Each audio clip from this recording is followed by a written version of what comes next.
Typography can elevate your design or quietly hold it back. When typography is poorly executed, users may skip content, misread instruction, or ignore important information altogether. And in real products, that leads to a poor user experience and often to lost revenue.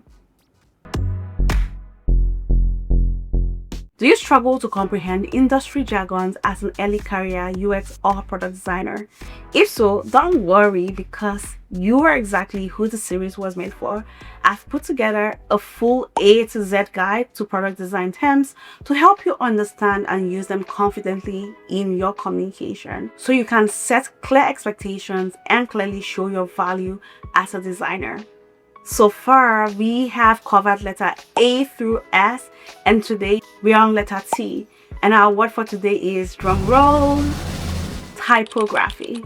By the end of this video, you'll be able to define typography from a UX or product design perspective, explain why typography is a UX decision and not just a visual one, understand the typography rules that actually matter in real product interfaces, and recognize the most common typography mistakes that I see in products.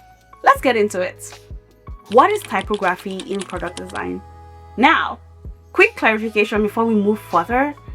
This is not typography from a branding or graphic design perspective. This is typography from a product designer's point of view. In product design, typography is not just picking a font. It is one of the most important tools that we use to guide attention, communicate hierarchy, shape how users understand what they're looking at, and help people move through an experience without friction. The reason so many designers struggle with typography isn't that they are bad designers. I believe that it's because very few people explain how typography is actually used in real products. How text guide behavior, how hierarchy supports decision making, and how typography quietly makes or breaks usability.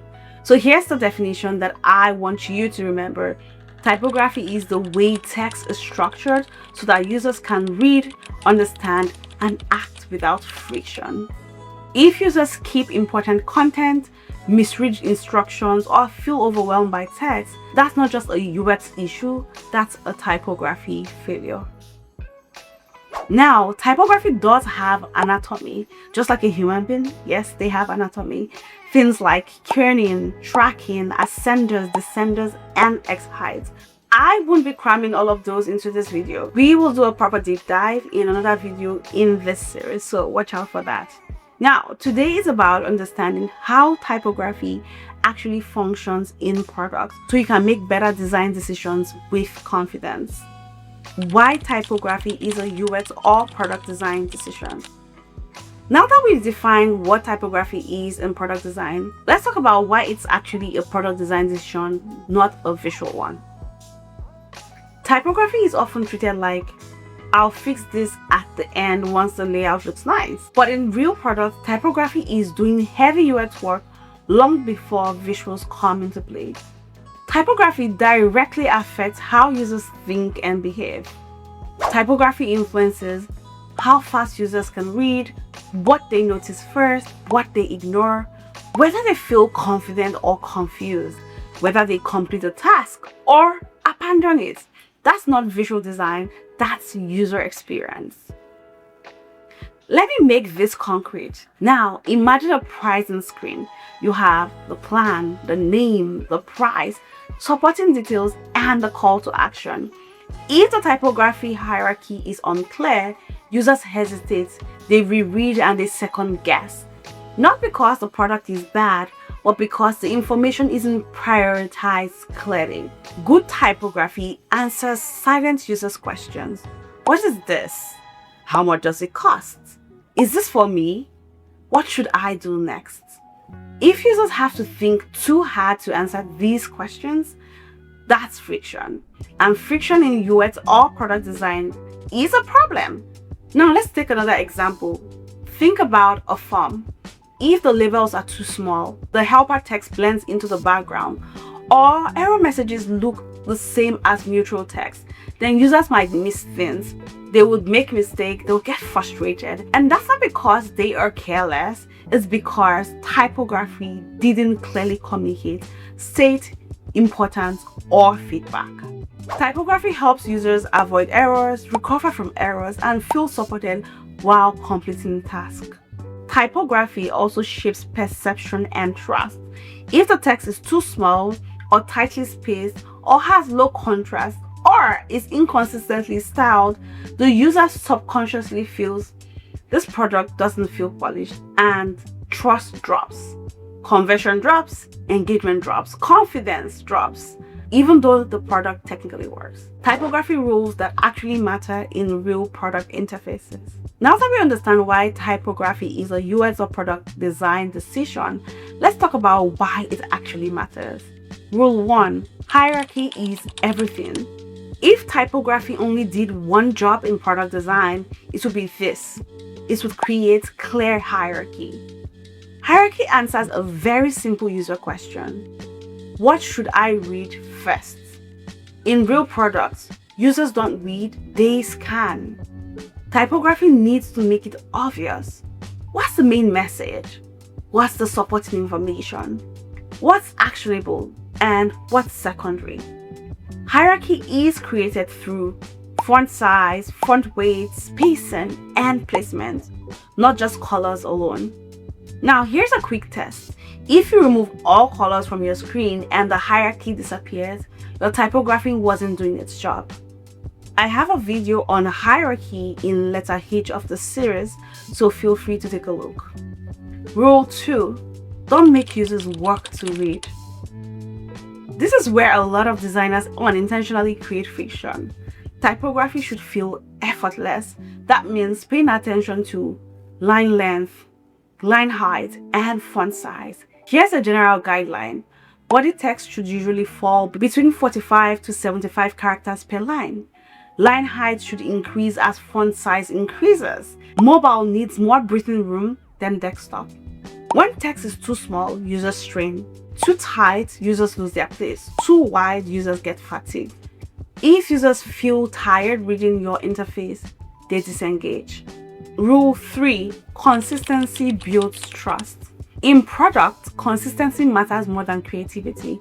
If the same type of text looks different across screens, changes size or weight for no reason, or behaves inconsistently, users get confused, even if they can't articulate why. In real product work, headings should always look like headings. Labels should always look like labels. Body text should behave the same everywhere. This is why design systems exist. Good typography systems reduce decision making for both users and designers. Rule number 4. Accessibility is not optional. Typography plays a huge role in accessibility.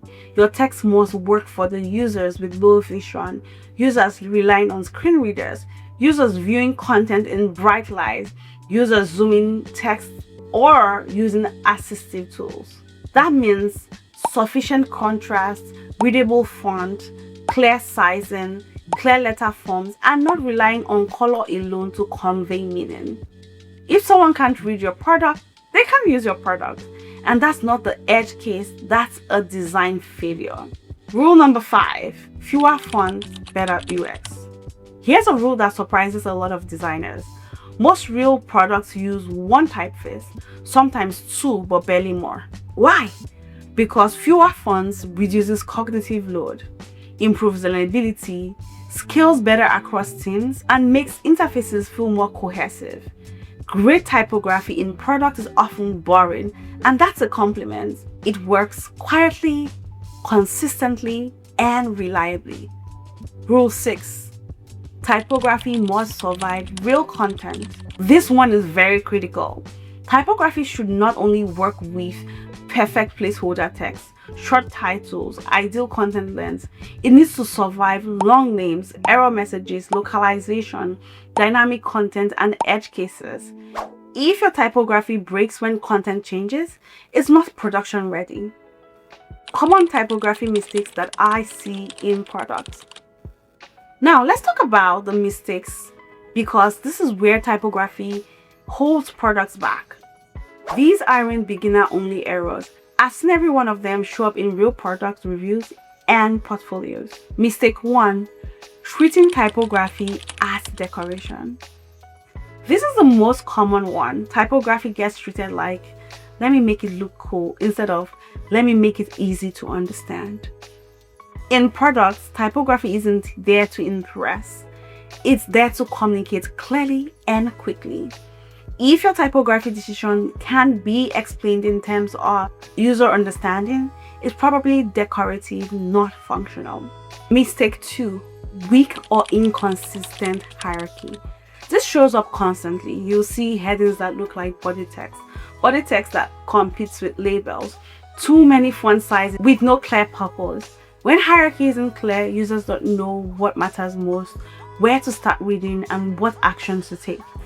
The result is that the users slow down, they hesitate, they get overwhelmed. Typography should remove decisions, not create more. Mistake 3. Text that's too small, especially in clean designs. Many designers prioritize a minimal or clean look and forget one thing. People have to read this. Tiny text might look elegant on screen, but in real life, users are tired, they are on small devices, or they are multitasking. If users have to squint or zoom or even lean in, that's friction. Good typography respects real human conditions, not just aesthetics. Mistake number 4. Ignoring accessibility until the end. Accessibility is often treated like, we'll fix that later, but typography is accessibility.